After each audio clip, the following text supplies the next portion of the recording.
ఈ పూజ ఉద్యాపన అయ్యే లోపలే శుభవార్త వింటాము.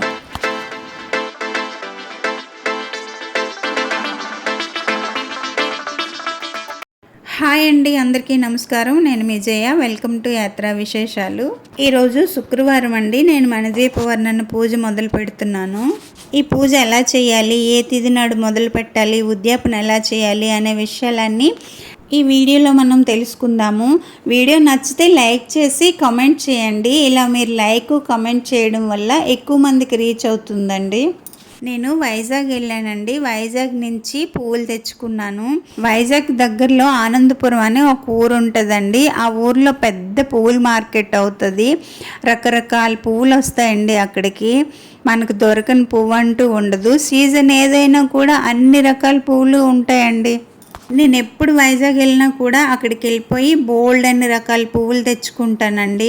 108 పువ్వుల పూజకి కూడా అక్కడి నుంచే వెళ్ళి తెచ్చుకునేదాన్ని. 108 పువ్వులు అయితే 2 సార్లు చేశానండి. ఒకసారి లలితాదేవికి, ఒకసారి లక్ష్మీదేవికి. మణిద్వీప వర్ణన కూడా ఇంతకు ముందు ఒకసారి చేశాను. ఇది 2సారి చేస్తున్నాను. ఇది ఎండాకాలం కదా, అందుకని చామంతులు ఎక్కువ రకాలు లేవు, అలాగే గులాబీలు లేవు. అయినా ఒక 11 రకాల వరకు దొరికాయండి, తెచ్చుకున్నాను. నిన్న సాయంకాలం ట్రైన్ ఎక్కానండి. ఈరోజు తెల్లవారు 5 గంటలకు మా ఇంటి దగ్గరే దిగిపోయాను ట్రైను. రాగానే స్నానం చేసుకొని, దేవుడి గది క్లీన్ చేసుకొని, పొయ్యి క్లీన్ చేసుకొని, ప్రసాదం రెడీ చేసుకున్నానండి. ఈ లోపల పనమ్మాయి వచ్చి ఇల్లు వాకిళ్ళు అంతా క్లీన్ చేసింది. ఈ పూలదండలు అయితే రాత్రి ట్రైన్లో కూర్చొని మాల కట్టుకున్నానండి.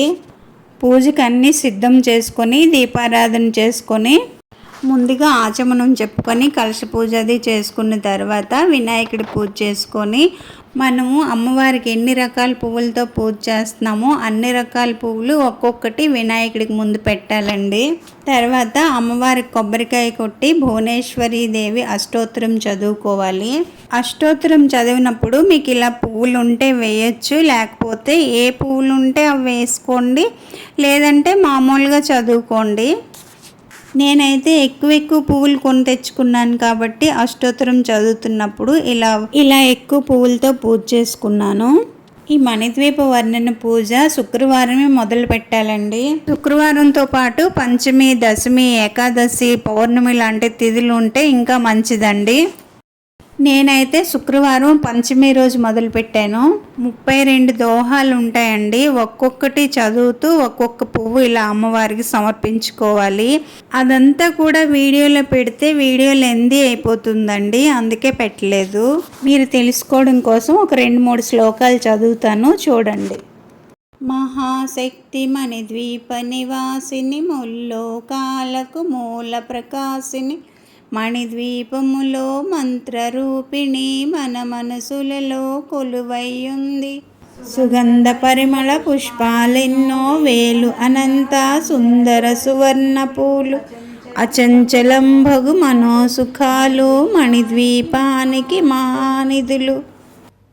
లక్షల లక్షల లావణ్యాలు, అక్షర లక్షల వాక్సంపదలు, లక్షల లక్షల లక్ష్మీపతులు, మణిద్వీపానికి మహానిధులు.